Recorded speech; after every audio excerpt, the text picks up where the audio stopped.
Bismillahirrahmanirrahim. Assalamualaikum warahmatullahi wabarakatuh. Eh, Ikhwan sekalian dimanapun berada, mungkin kita di hari-hari terakhir ini diramaikan oleh pemberitaan yang berhubungan dengan virus corona. Virus yang menyerang beberapa saudara-saudara kita yang mungkin menjadi pertanyaan dan perlu untuk kita perdebatkan, perlu untuk kita ambil pelajaran.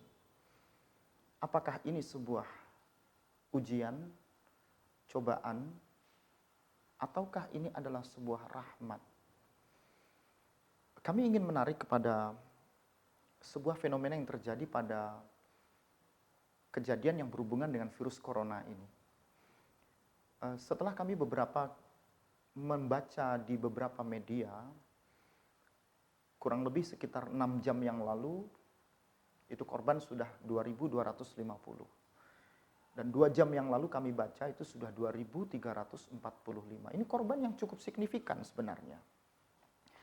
Dan virus COVID atau virus corona ini adalah bentuk yang sebenarnya mungkin kalau kita ambil ibrah, kita ambil pelajaran, adalah sebuah bentuk kezaliman yang terjadi karena Allah tidak menginginkan sebuah kezaliman itu sebenarnya dilakukan dalam kehidupan umat manusia.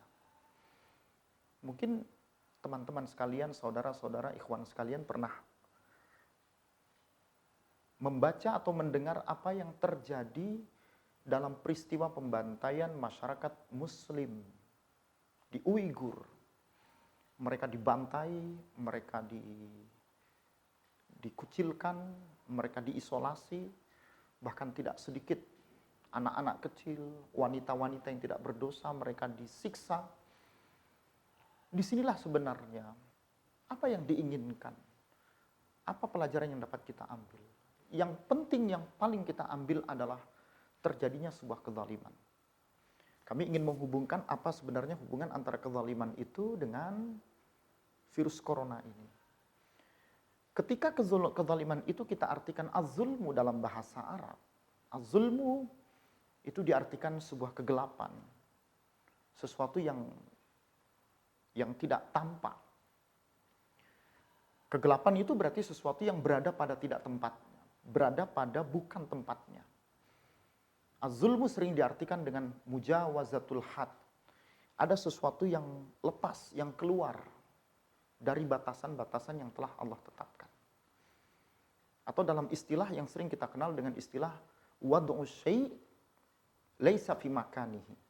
Wad'u syai' laisa fi wad'ihi au fi maudhi'ihi. Yaitu meletakkan sesuatu yang tidak pada tempatnya. Disitulah terjadi kezaliman. Sebagai seorang muslim, sebagai seorang manusia, sebagai umat yang harusnya saling membantu, menolong, peduli, saling mengasihi, saling menyayangi antar sesama umat Islam, khususnya, dan saling menghargai, menghormati apa yang terjadi dalam kehidupan umat manusia pada umumnya, tidaklah seharusnya terjadi pembantaian yang terjadi pada komunitas muslim kita di Uighur. Tidaklah harusnya terjadi sebuah kezaliman besar ketika mayoritas masyarakat muslim kita di Uighur disiksa, dibantai, dizalimi, diintimidasi. Nah, begitu Allah menurunkan satu hukuman yang cukup besar bagi kehidupan umat manusia dan khususnya masyarakat di daerah Wuhan hari ini. Inilah mungkin awal untuk kita berintrospeksi, awal untuk kita bermuhasabah. Ada apa di balik itu? Kita diajak berpikir bahwasanya tidaklah seharusnya terjadi sebuah kezaliman. Tidaklah seharusnya terjadi ketika kita akan meletakkan sesuatu yang tidak pada tempatnya. Karena yang namanya az-zulmu zulumatul. Yang namanya kezaliman adalah kezaliman yang akan terus Allah berikan hingga dalam kehidupan kita di hari kiamat. Nah, saudara-saudara ikhwan sekalian yang dirahmati dan dimuliakan oleh Allah Subhanahu wa taala, ketika ada single factor, ketika ada kekuasaan, ketika ada kepemimpinan yang menafikan, meniadakan kepedulian kepada sebagian besar dari umat manusia saat itu, Kita lihat komunitas muslim yang saat itu di Uighur, mereka tidak mendapatkan perhatian, mereka tidak mendapatkan kasih sayang, mereka bahkan tidak menemukan jalan keluar untuk apa seharusnya mereka berbuat. Bahkan beberapa pihak, beberapa negara pun mungkin tidak memiliki kemampuan untuk masuk dalam wilayah ini. Lalu kemudian, masih dalam angan-angan kita, apa yang terjadi dalam bulan-bulan Oktober ya, di tahun 2019, apa yang kita kenal dengan the 70th of anniversary, the Chinese country, yaitu ada perayaan, ada upacara kebanggaan, yang upacara perayaan itu dihubungkan dengan hari lahirnya, hari munculnya negara Cina.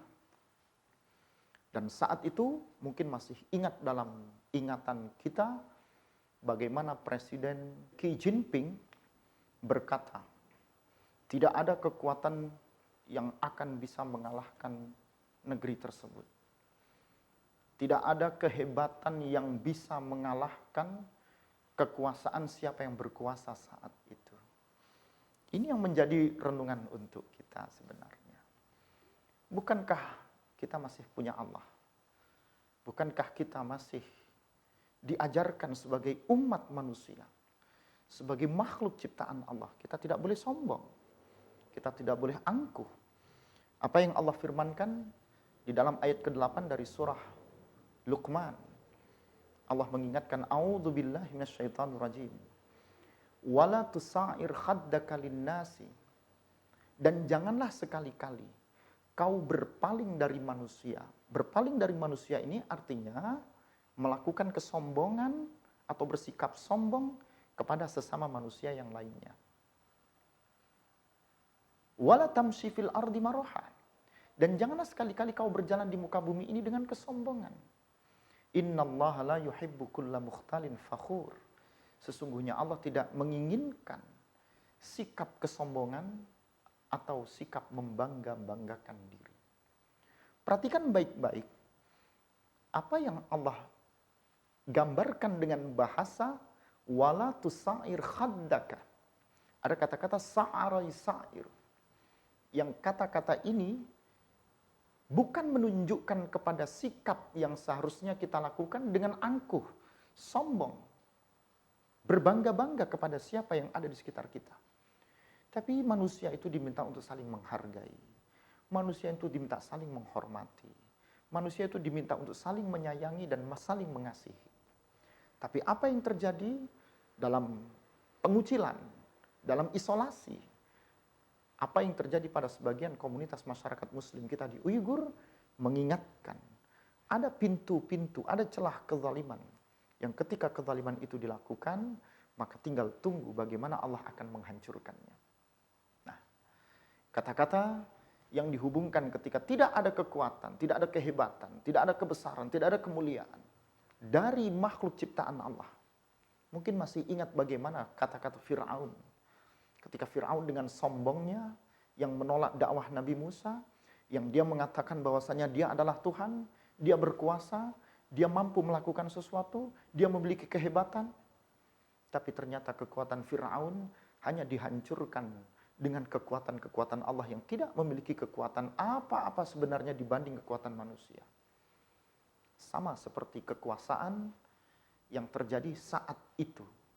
Tidak lebih dari 3 bulan, Allah memberi ujian, Allah memberi penyakit, yang hanya dengan pasukan Allah yang kecil, yang kita kenal dengan corona, manusia tidak berdaya. Manusia punya rasa takut. Manusia tidak memiliki kekuatan apa-apa. Nah, ikhwan sekalian yang dirahmati dan dimuliakan Allah Subhanahu wa taala. Dalam konteks ini, kami ingin mengajak sebenarnya, tidak boleh kita berperilaku kezaliman karena agama kita tidak mengajarkan kezaliman. Tetapi agama kita ini mengajarkan kepatuhan. Agama Islam mengajarkan ketundukan. Ad-din ini adalah pedoman hidup. Ad-din ini adalah the way of life. Jalan yang menjadikan kehidupan kita ini benar. Jalan yang menjadikan kehidupan ini berada pada kehidupan-kehidupan yang saling mengasihi di antara makhluk-makhluk Allah yang lainnya. Tapi ingat, satu kezaliman kita lakukan, maka kezaliman itu akan berakibat kepada musibah, ujian, cobaan yang Allah timpakan. Kembalilah dalam kehidupan kita hari ini. Adakah kezaliman yang kita lakukan ketika kita sebagai penguasa? Adakah kezaliman yang kita lakukan ketika kita sebagai pemimpin? Adakah kezaliman yang kita lakukan ketika kita sebagai kepala keluarga? Adakah kezaliman yang kita lakukan ketika kita sebagai guru, dosen, aparat, birokrat, politikus? Berhati-hatilah. Kezaliman ketika menimpa orang-orang yang terzalimi, maka Allah Subhanahu wa taala akan mengabulkan doa orang-orang yang terzalimi. Rasulullah SAW dalam hadis yang dikutip oleh Bukhari dari sahabat Ibnu Abbas menceritakan, ketika Rasulullah mengutus seorang sahabat ke kota Yaman, lalu Rasulullah berpesan, takutlah kepada dakwah, kepada seruan, kepada doa orang-orang yang kepada Allah terhadap doa orang-orang yang terzalimi. Karena sesungguhnya tidak ada hijab, tidak ada batas antara Allah dengan doa orang yang terzalimi ini. Artinya apa? Ketika Rasulullah menyebutkan ittaqi da'wata al-madlum fa innama laysa bainaha wa bainallahi hijab. Artinya tidak ada batasan. Tidak ada sesuatu yang menyekat. Karena orang-orang yang terzalimi ini kalau dia sudah berdoa kepada Allah, doa ini langsung dikabulkan. Doa ini langsung diistijabahkan. Subhanallah. Ikhwan sekalian, apapun profesi kita. Kita sebagai orang tua, kita sebagai pemimpin, kita sebagai ibu rumah tangga, kita sebagai guru, sebagai dosen, sebagai politikus. Jangan sekali-kali kita mendatangkan sebuah kezaliman. Karena kalau Allah sudah mendengarkan doa yang didoakan oleh orang-orang yang terzalimi ini, maka Allah akan menurunkan azab. Nah, jangan sampai ini terjadi seperti yang terjadi dalam kehidupan yang hari ini kita lihat ada virus. Boleh kita tarik ada hubungan antara apa yang terjadi dari virus corona dengan konteks kehidupan yang pernah terjadi sebelumnya. Ketika kezaliman itu terjadi pada sebagian masyarakat muslim kita saat itu. Maka kami berpesan tidak ada sebuah kezaliman yang harus dilakukan, tapi yang harusnya dilakukan adalah ruhama, kita saling menyayangi, kita saling mengasihi siapapun yang ada di sekitar kita. Dan yang lebih terpenting, tidak boleh ada kezaliman, karena hanya Allah lah yang berkuasa dari segala sesuatu. Artinya tidak boleh ada kesombongan, letakkanlah kepribadian kita, sikap kita pada tempatnya. Karena ketika kita meletakkan sesuatu tidak pada tempatnya, ketika kita meletakkan sesuatu dan ketika sesuatu yang diletakkan itu keluar dari batasannya, di situ kita telah melakukan sebuah kezaliman. Mudah-mudahan apa yang terjadi dari tragedi atau musibah pasukan Allah yang kita kenal dengan virus corona ini tidak terjadi dalam kehidupan kita.